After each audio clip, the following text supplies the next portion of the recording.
começamos a desafiar os fortes, os valentões, os ligadores.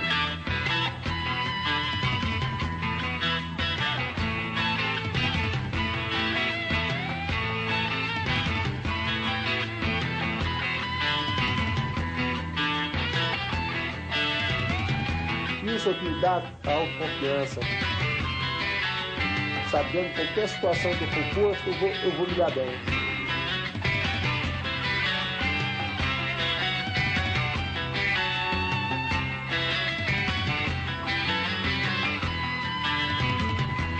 Todo Gris já nasce famoso, aquele negócio.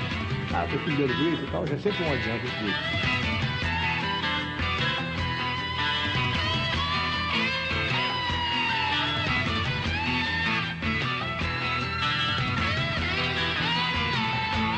Pessoas aprendam que usem o jiu-jitsu como nós viemos usando.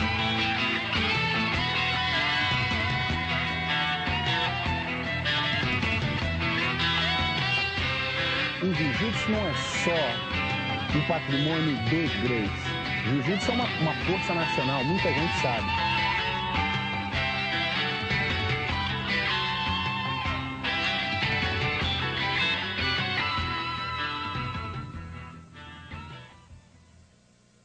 O jiu-jitsu, em princípio, é uma arte de defesa pessoal que existe há milênios no Japão, que foi quem assumiu a paternidade, porque dizem que veio da Índia foi à China, e da China o japonês pegou, aperfeiçoou e fez o método oficial de defesa pessoal deles.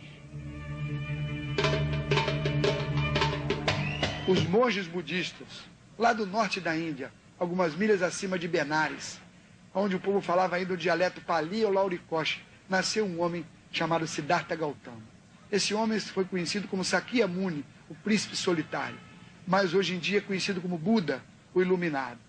Ele tinha uma espécie de religião, uma seita religiosa, que usava o nome dele, era o budismo. E essa seita, os monges budistas tinham que percorrer as estradas para disseminar o budismo. E eram constantemente assaltados e mortos, e traziam um prejuízo muito grande para o budismo. Então eles criaram um sistema de luta que dava a eles condições de se defender dos ataques sem uso de arma, que era tentatória ou moral da religião deles. Os monges budistas foram os verdadeiros criadores do jiu-jitsu, que mais tarde, com a morte de Buda, assumiu o poder na Índia Siddhartha Privadasi, mais conhecido como Rei Asoka. E ele disseminou pelo mundo o jiu-jitsu, saindo para o Tibete, Birmânia, Sião, China e, por último, no Japão. O jiu-jitsu chegou ao Japão por volta do ano 200 a.C. Foi aperfeiçoado e ficou escondido de outros povos até o final do século passado. 100 anos atrás, os japoneses abriam seus portos e iniciavam um comércio com os ingleses. Estes ficaram maravilhados com essa nova visão de luta corpo a corpo. Uma luta dominadora chamada jiu-jitsu ou arte suave, em que homens fracos e leves venciam pesados e fortes. Mas os japoneses não ensinavam os ocidentais as técnicas dessa luta. Era crime contra o Império, uma espécie de lei de segurança nacional. Devido à insistência dos ingleses em aprender essa arte, os japoneses ensinaram parte do jiu-jitsu, uma luta desenvolvida por Jigoro Kano e mais tarde chamada de judô. Por uma dessas coincidências históricas, o jiu-jitsu veio parar no Brasil e foi plantado por um japonês em solo fértil, numa família de imigrantes escoceses. Gastão Gracie era carioca, descendente de escoceses. Gastão era patriarca da família.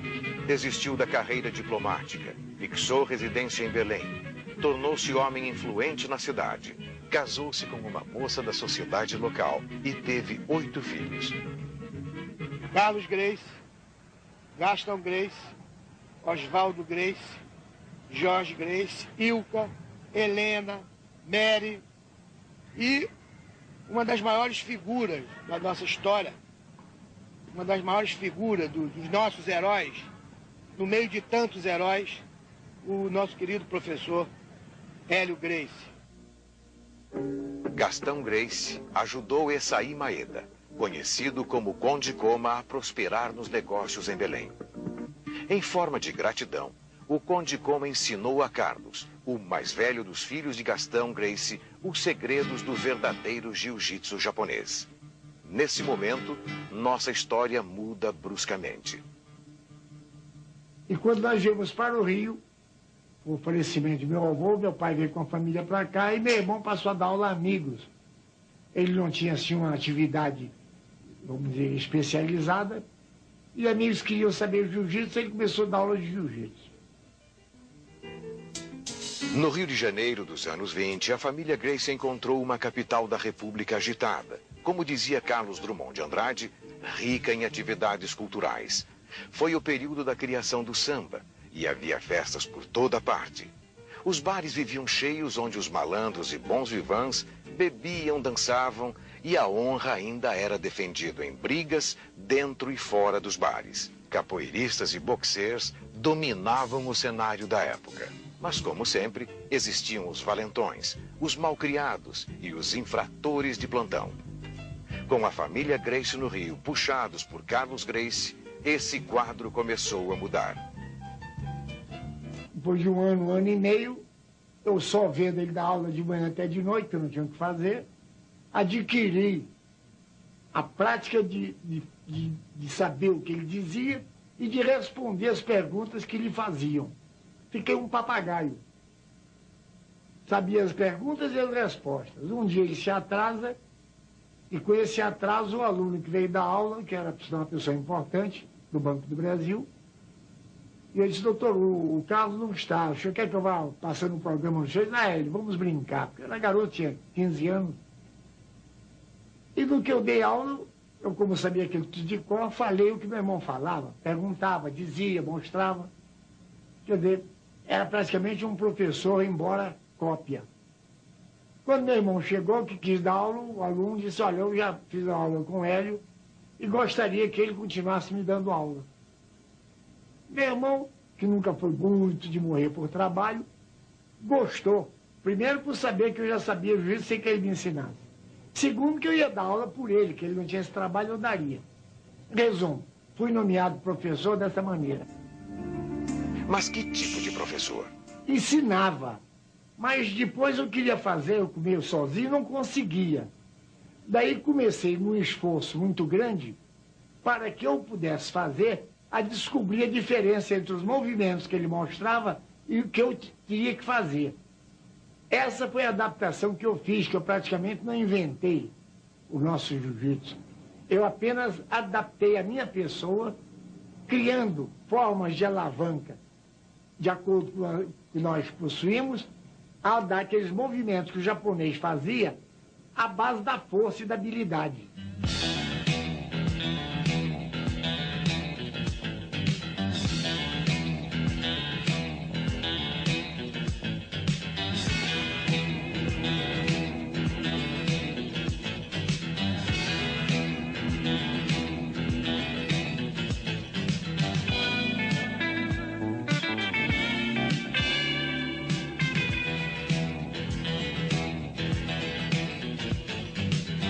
Do judô de Kosen, como os japoneses chamam, para transformar no jiu-jitsu Gracie, que é o jiu-jitsu que o Hélio transformou e criou esse sistema de luta, como ele mesmo diz, luta para fraco. É uma luta onde o fraco consegue vencer o forte com o mínimo de dispêndio de energia. Hoje em dia vejo umas lutas aí e fico até meio decepcionado, porque é uma força muito grande. Eu acho que o sujeito, para ganhar um fraco, e sendo muito forte, ele não precisa luta, ele dá um soco na cabeça do cara, bota o cara no chão. Então o jiu-jitsu é exatamente isso, é o fraco poder se defender do forte. E para isso você tem que usar a força do teu adversário e você tem que usar as alavancas. Imagine o Antigo Oriente, os monges budistas que desenvolveram o jiu-jitsu viviam uma dieta física e espiritual. Alimentavam-se de grãos, eram magros, baixos, enfim, frágeis presas fáceis para ladrões, soldados, inimigos, vagabundos de estradas. Como por encanto, mais de 2000 anos depois, o jiu-jitsu reapareceu no Novo Mundo para beneficiar, entre outros, Hélio Gracie, aparentemente frágil como um monge.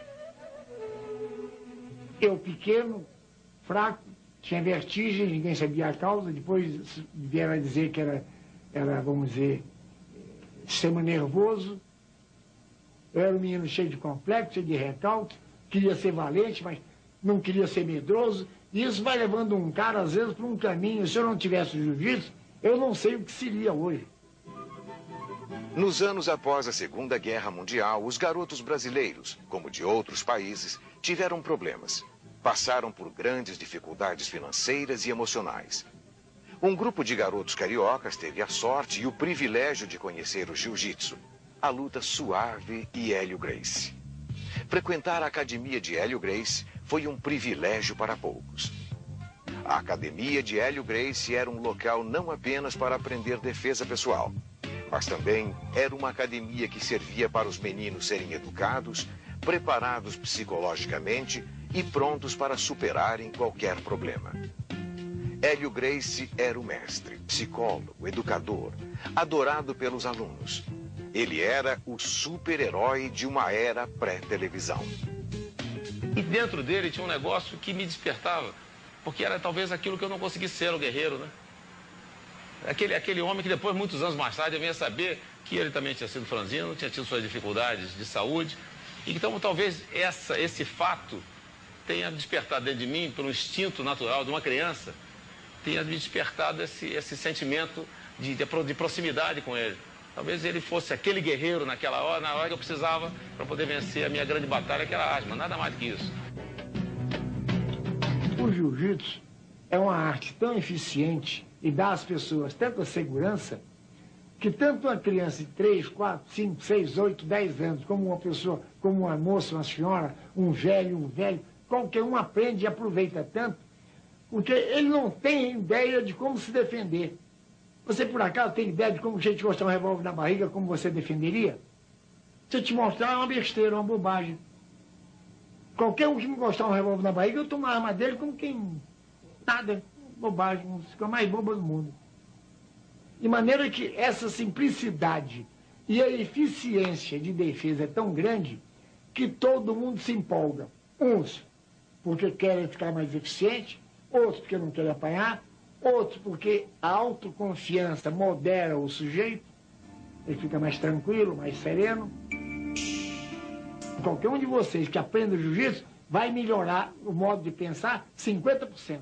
Acontece que a nossa projeção veio devido às vitórias que nós tínhamos contra leigos, homens valentes, homens fortes, que nós procurávamos elementos para crescer. Como é que eu ia provar isso? Jiu-jitsu sem pegar alguém e vencer.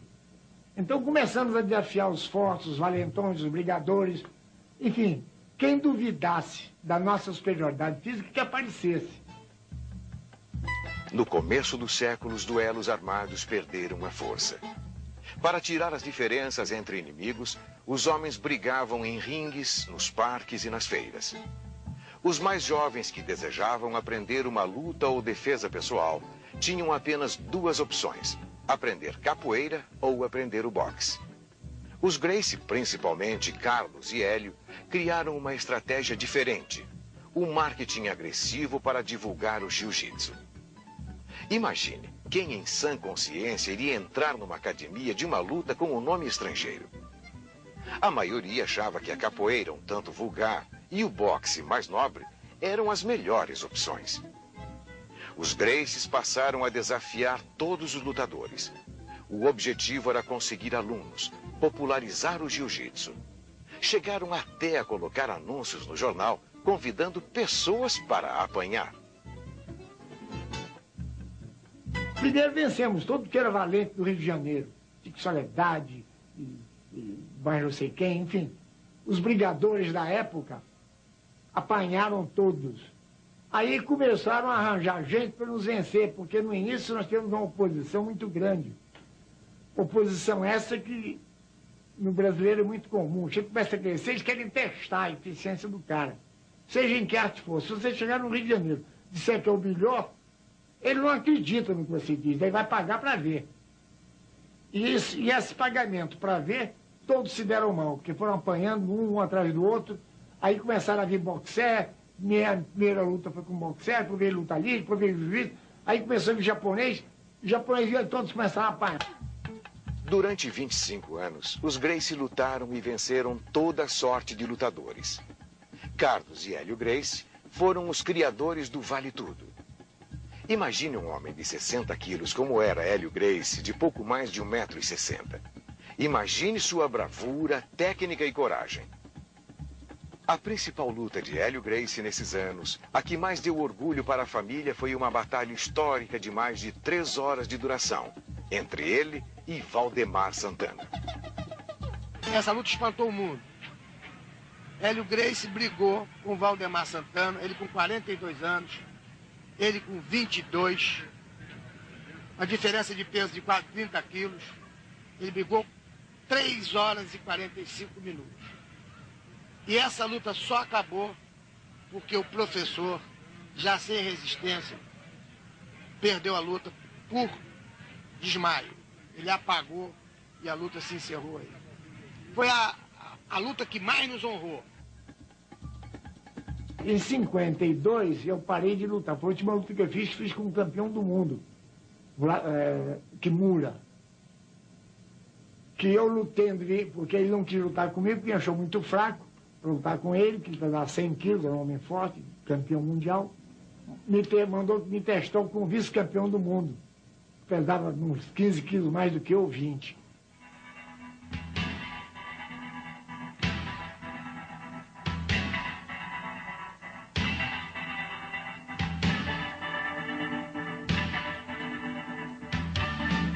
O Hélio Gracie lutando com o Catô, da trupe do Kimura, de Yoshimatsu, tudo, ele ganhou a luta com o Catô dentro das pernas dele, da guarda. Entendeu? O Hélio foi metendo a mão e ele foi deixando. O Hélio, com um determinado truque e habilidade, levou as duas mãos à gola e puxou, e o Catô dormiu num estrangulamento. Entre honrados praticantes de artes marciais, existem certas leis que sempre foram respeitadas por todos.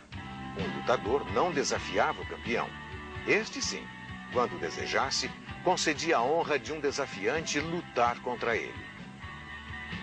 Nessa luta, também, ele não me venceu, embora eu tenha perdido. Porque meu irmão jogou a toalha num dado momento, pensando que ele ia me quebrar o braço, e sabendo que eu tinha um temperamento também meio aguerrido, eu não podia não querer bater, e ele, para me proteger, jogou a toalha. Quer dizer, perdi, mas não bati.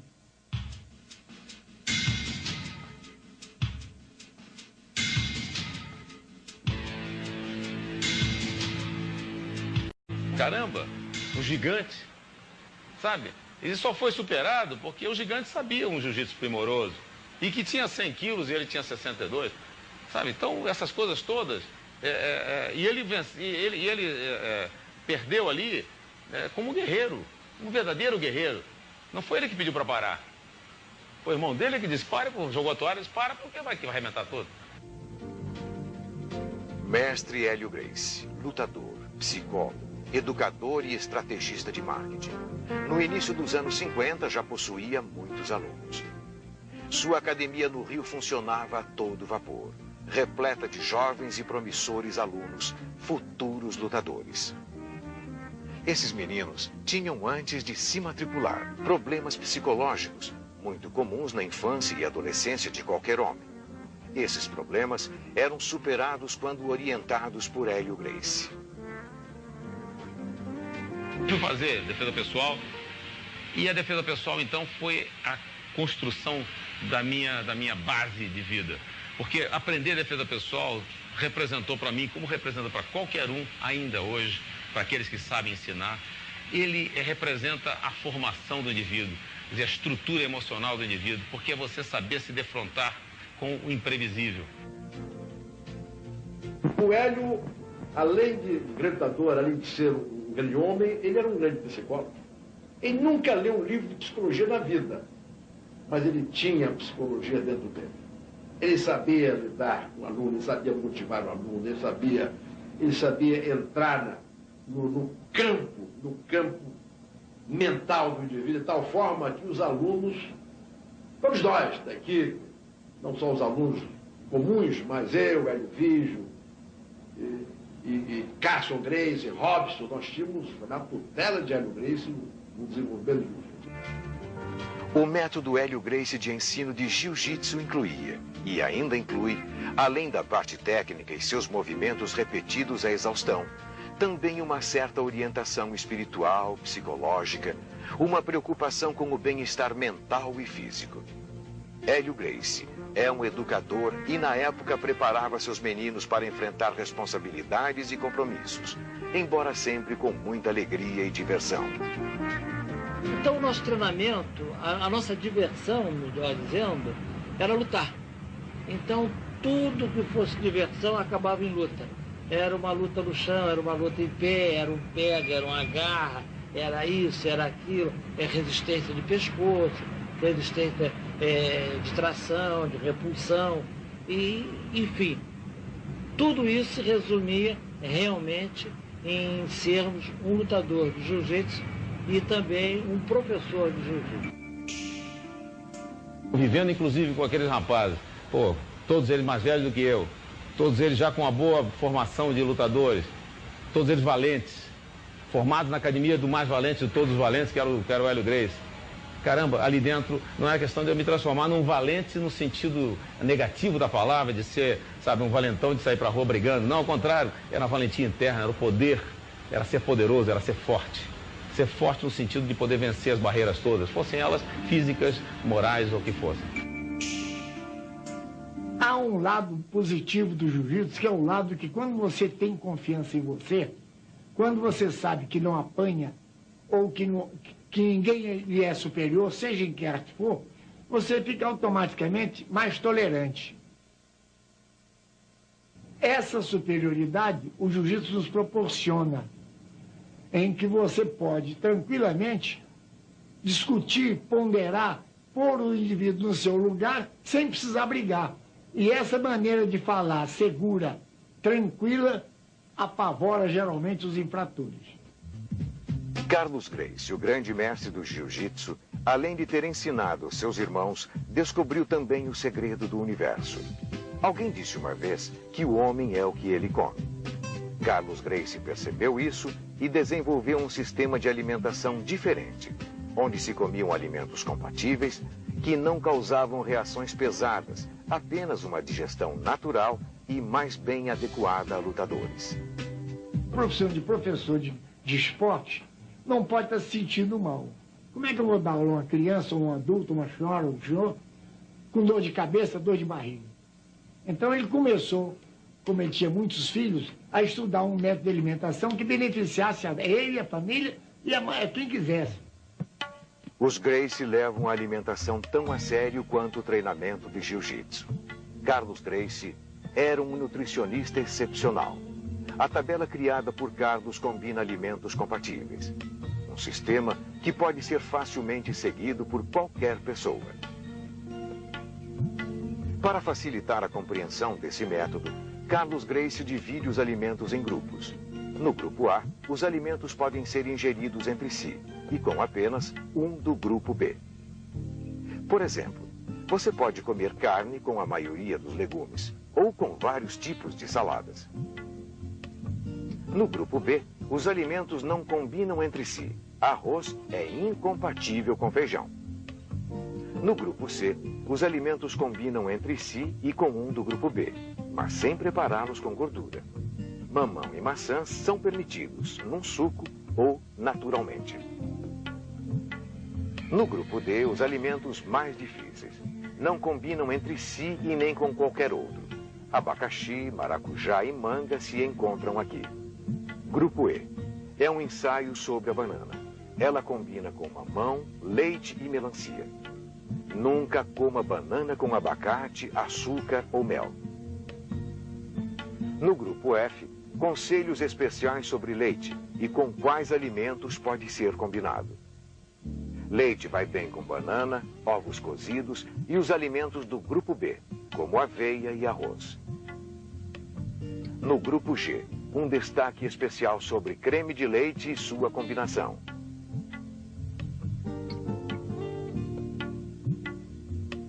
Nunca coma carne de porco e evite doces enlatados, em calda, pimenta do reino, canela, picles e mostarda. Então ele estudou isso para evitar que você, ao comer muito, fique indigestado.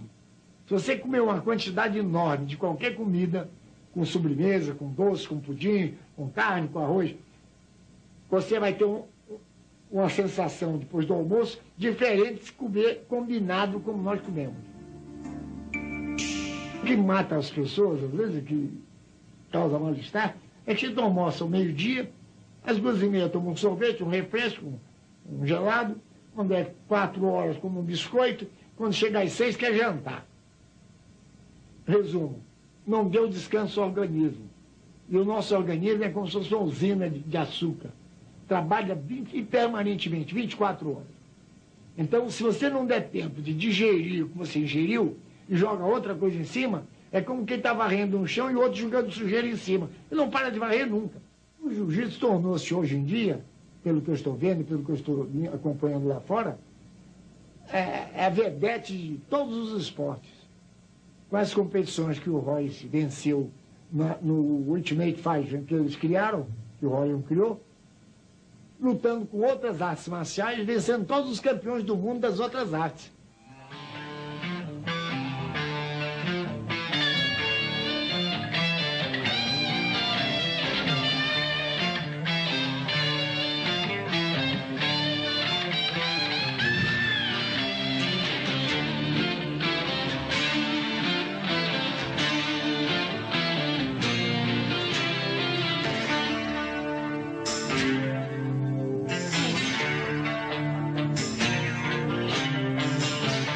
O primogênito de Hélio Gracie, Rorion, se identificou com a causa da família. Como um seguidor das tradições dos Gracies, Rorion é um profundo conhecedor das técnicas do jiu-jitsu. Um lutador invencível e com uma formação acadêmica adequada, ele é advogado. Pode aspirar novos patamares para o esporte desenvolvido por seu pai e tio. Rorion tem o perfil de um empreendedor com objetivos certos e inteligentes. Isso lhe permitiu implantar o jiu-jitsu no maior país do mundo. O nome da família Gracie, principalmente como consequência do trabalho do papai, que fez uma árvore enorme de prestígio, de fama e de nome, todo Gracie já nasce famoso, aquele negócio. Né? Ah, tu é filho do Hélio Gracie e tal, já é sempre um adianto incrível. Para mim era muito fácil, entendeu? E eu sou um cara que gosta de produzir as coisas, eu quero fazer as coisas acontecerem. Então, para crescer a vida inteira na sombra daquela árvore, sabe como é que é? Com todas essas facilidades, apesar de ser um troço altamente conveniente, não é da minha natureza. Eu prefiro criar alguma coisa. Então, sei lá, meu espírito de aventura e tal, depois de ter passado a oportunidade uns tempos nos Estados Unidos, eu resolvi, então, em 78, depois de me formar aqui, sentir que o casamento não tinha dado certo e tal, voltei para os Estados Unidos com a finalidade de botar o jiu-jitsu na América. Rorion foi sempre fiel às técnicas de aula da família Gracie.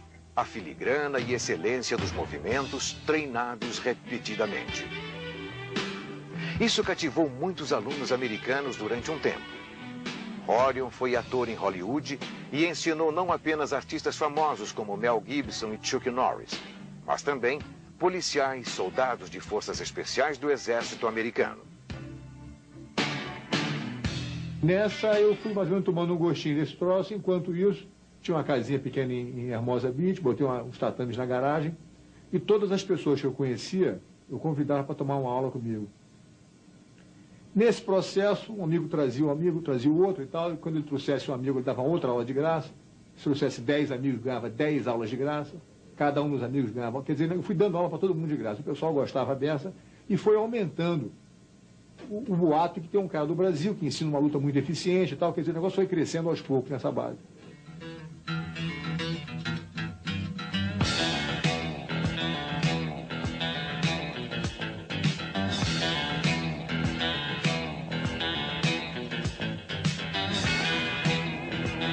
Chegou a um ponto que eu comecei a precisar de ajuda e trouxe o Royce para morar nos Estados Unidos comigo e me ajudar. Ele tinha 17 anos, faz mais ou menos uns 12 anos atrás. Os alunos aumentando, O Royce não falava inglês nenhum na época, mas falava jiu-jitsu. Então, eu ia trabalhar no negócio do cinema e deixava o Royce nas aulas na garagem lá de casa. Foi aumentando, aumentando, chegou a um ponto, a gente tinha 127 alunos tomando aula, 7 dias por semana, das 7 da manhã às 9 da noite, isso na garagem da casa. E 85 pessoas esperando para tomar aula.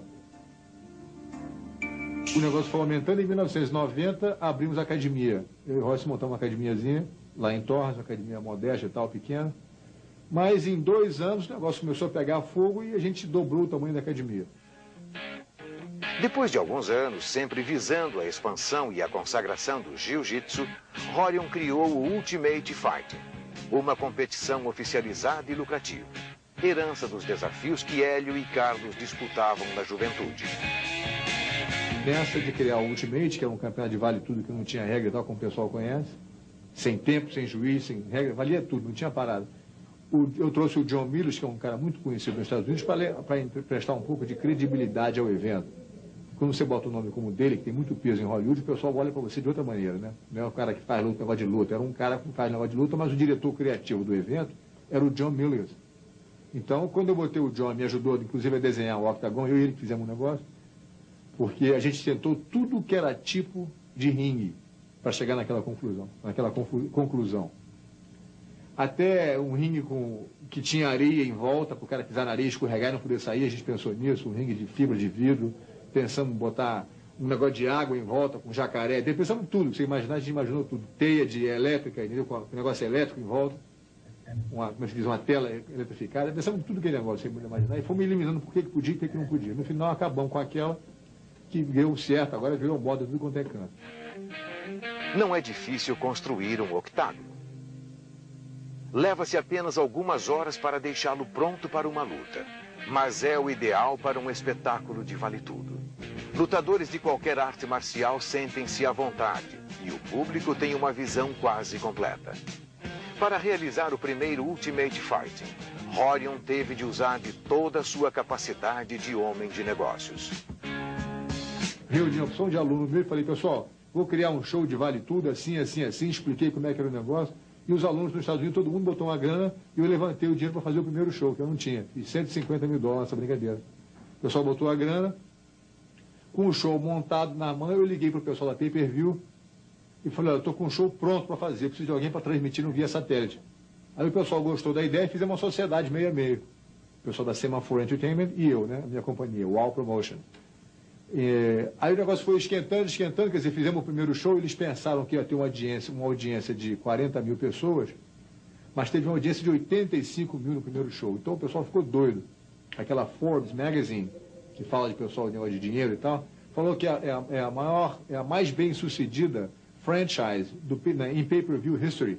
Quer dizer, em todos os tipos de pay-per-view, o que mais deu grana regularmente foi esse tipo de show. Royce Gracie foi o maior vencedor de Ultimate Fighting, invicto em 3 edições. Royce possui a técnica perfeita de um representante da família Gracie com uma concentração impenetrável. Quando eu entro para lutar, eu já mais ou menos já tenho um plano de luta, já sei exatamente o que vai acontecer e isso às vezes o adversário não sabe.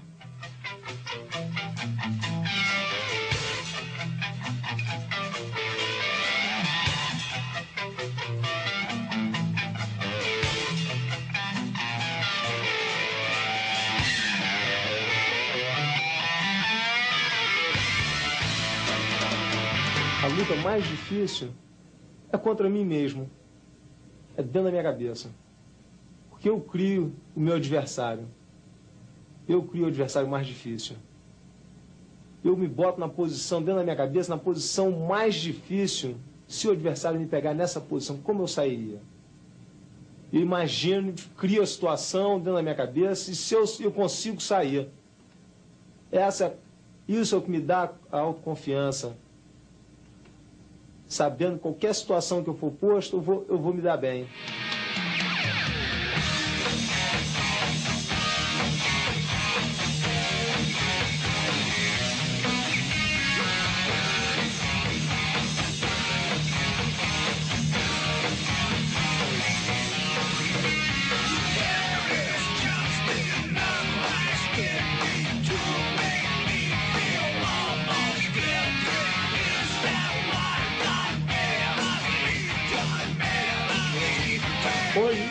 sonho de todos os lutadores de artes marciais é ver a nossa caveira. Todo mundo quer ver um Gracie perder, todo mundo quer ganhar um Royce. Então, há isso apenas. É a única parte desagradável que eu vejo no sucesso do jiu-jitsu. É que nós, sem querer, arrolhamos e botamos um nó na garganta de todo mundo. Porque o cara que tem a sua academia de karatê, ou ele ensina jiu-jitsu, ou ele quer morrer de fome, porque o pessoal não quer mais saber de karatê, quer fazer jiu-jitsu.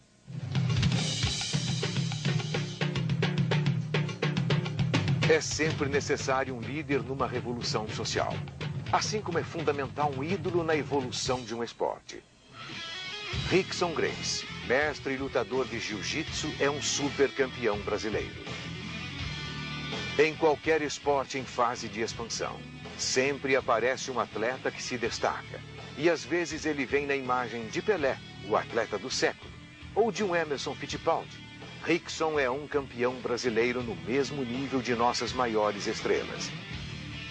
Ele tem o carisma e as qualidades de superstars do esporte. Talento, conhecimento das técnicas do jiu-jitsu, sereno, confiante.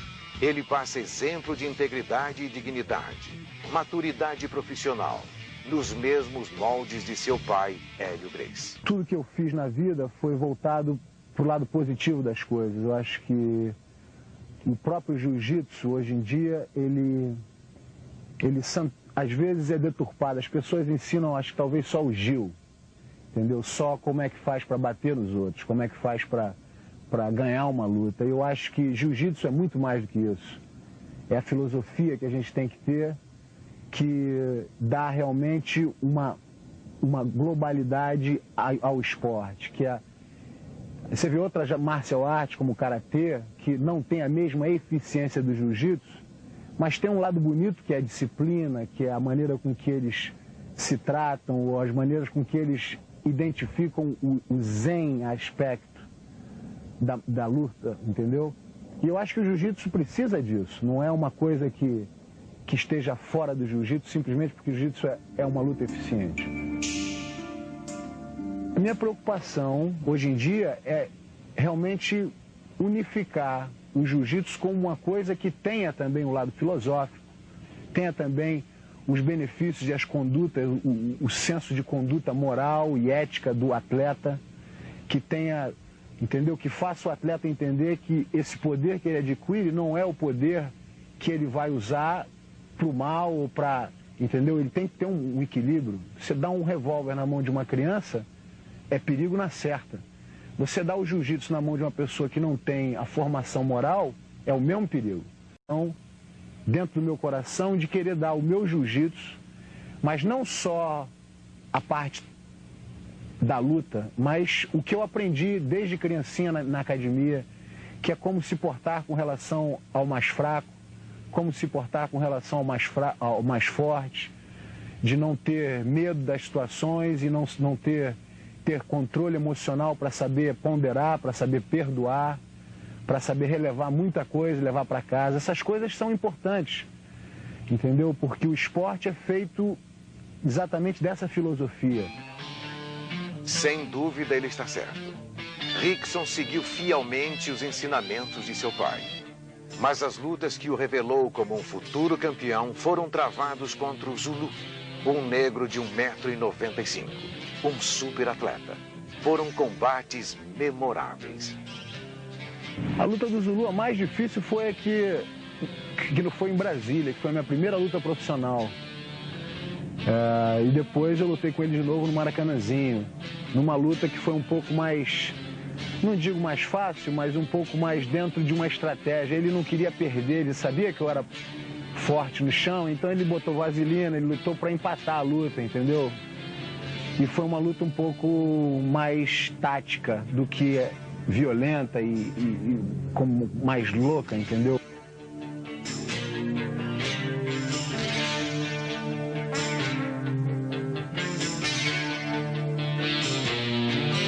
O jiu-jitsu, ele evolui, é uma coisa que são dois animais, dois seres humanos, mas desenvolvendo uma coisa como um animal. Você não pode prever o que dois leões vão fazer quando eles brigam, entendeu? É uma coisa que pode ser qualquer coisa pode sair dali. Rickson, a exemplo de seus irmãos Rorion e Royce, também foi para a América conquistar os Estados Unidos. Em terras gringas, Rickson mantém a tradição da família. Dá aulas, disputa combates, eventualmente participa de torneios vale-tudo.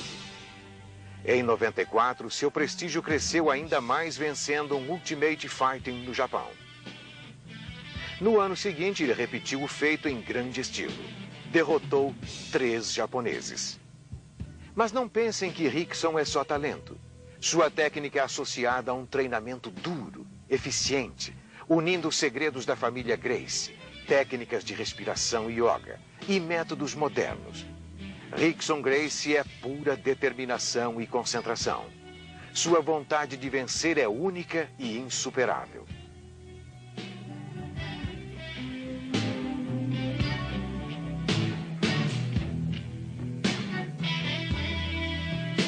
Tudo está acontecendo em volta, mas na verdade aquilo que você escuta são os anos de treinamento e dedicação que você mesmo acredita em você. Você tem que acreditar no que, entendeu? No que você está pronto a fazer e na capacidade que você tem de resolver a situação imediatamente quando a situação aparece.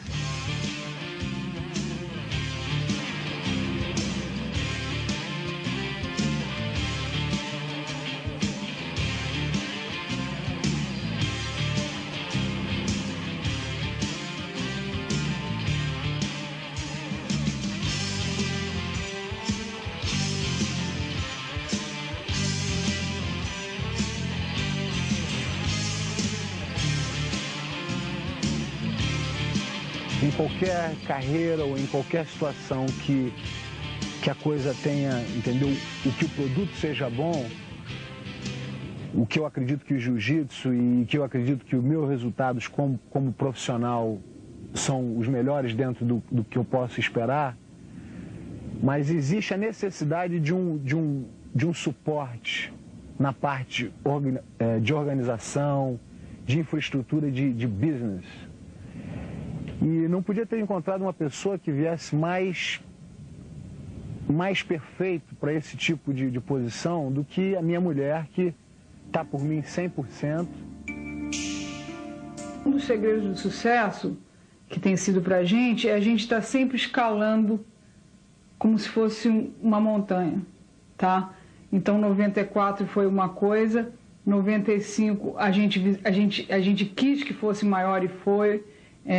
Foi no Budokan, foi muito bem produzido e de lá a gente visualizou esse evento maravilhoso, enorme que aconteceu agora, que foi o Pride One, que é o reflexo dessa visão que a gente teve. Engraçado que foi até a gente estava no aeroporto quando a gente falou isso, quando acabou 95, a gente vai fazer um negócio agora enorme para levar o esporte para um outro nível. Entre todos os eventos que Rickson participou, o Pride One, realizado em outubro de 1997, foi o mais espetacular. Rickson Gracie derrotou seu oponente em 4 minutos. Com 30 segundos para acabar o primeiro round, eu decidi mudar a estratégia e surpreendê-lo numa chave de braço. E mesmo que ele fosse suficientemente esperto para se defender, e eu fosse perder a posição que eu tinha adquirido, a montada, que é uma posição importante para nós, estaria mesmo no final do round e a gente ia começar em pé do mesmo jeito. Por isso que eu arrisquei uma chave de braço. Com essa vitória impressionante, Rickson se consagra como o maior lutador deste final de século. Imbatível, líder e famoso.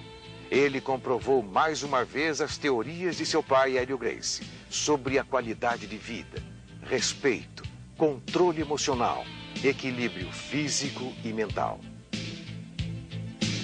Meu pai, ele, além de ser um grande atleta, ele sempre procurou dar em casa todos os conselhos e todas as informações necessárias para a formação de homens de valor, de caráter, de respeito, de verdade, de senso de família, de fraternidade. Então, esses valores que eu recebi em casa são os alicerces hoje do que eu sou. E isso foi exatamente a essência do jiu-jitsu que nós temos hoje, que quando nós voltamos ao Japão hoje, nós sentimos que o jiu-jitsu que eles tinham, hoje em dia foi bem superado pelo nosso jiu-jitsu atualmente, exatamente pela intervenção e pela evolução que começou com o meu pai Hélio.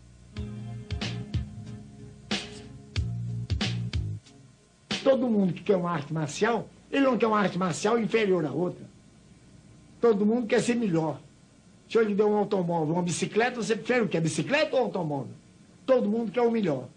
Então, o jiu-jitsu agora está comprovadamente, pelo mundo inteiro, ser a arte marcial mais eficiente, a mais fácil e que não exige dos seus alunos nenhuma qualidade física.